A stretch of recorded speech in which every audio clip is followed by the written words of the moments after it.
আমার জীবনে আনন্দদায়ক মুহূর্তের মধ্যে এই মুহূর্তটা আমার কাছে অন্যরকম একটা আনন্দের ছিল। এইটা হচ্ছে আমার বোনের মেয়ে রশনিমা, আমার মা। আমার আম্মা যেদিন হইছিল, মাশাআল্লাহ পরীর মতন ছিল দেখতে, একদম দেখেন আমার হাতটা কিভাবে ধরছে। এই ভিডিওটা হচ্ছে তখনকার, যখন রশনির জন্ডিস ধরা পড়ে আর একটা হসপিটালে একটা রুমের ভিতরে ওকে রেখে দেয়। শুধু ওকেই না, ওইখানে আরও অনেকগুলো বাচ্চা ছিল।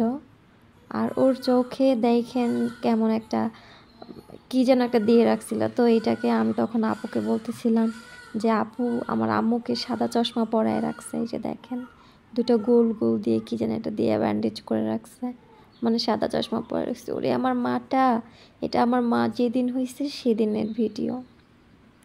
মেয়ে বাবু কিন্তু আমার সবচাইতে বেশি পছন্দ ছেলে বাবুর থেকে।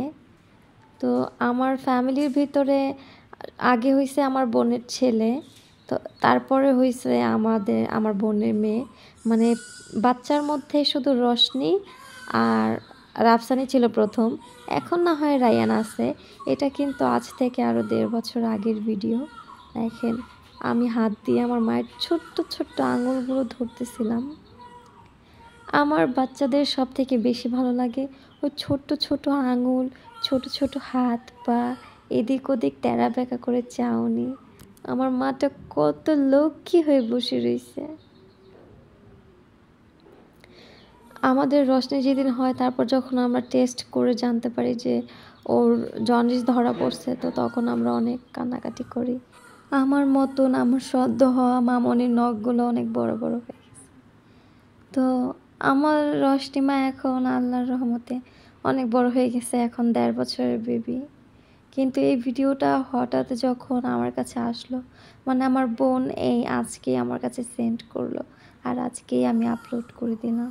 ওই সব খালামণি আন্টি এইসব ডাকে আবার আমার পেট ভরে না। আমার কথা হয়েছে যে আমার মা আমাকে মামনি বলে ডাকবে, যেন আমার মনে হয় যে সত্যি সত্যি ও আমার মেয়ে। আর বড় হয়ে যাওয়া পর্যন্ত যেন ওর জন্য আমার অনেক বেশি মায়া থাকে। এমনিতেও মার থেকে মাসির দরদ একটু বেশি হয়, আমার লক্ষ্মী আম্মা।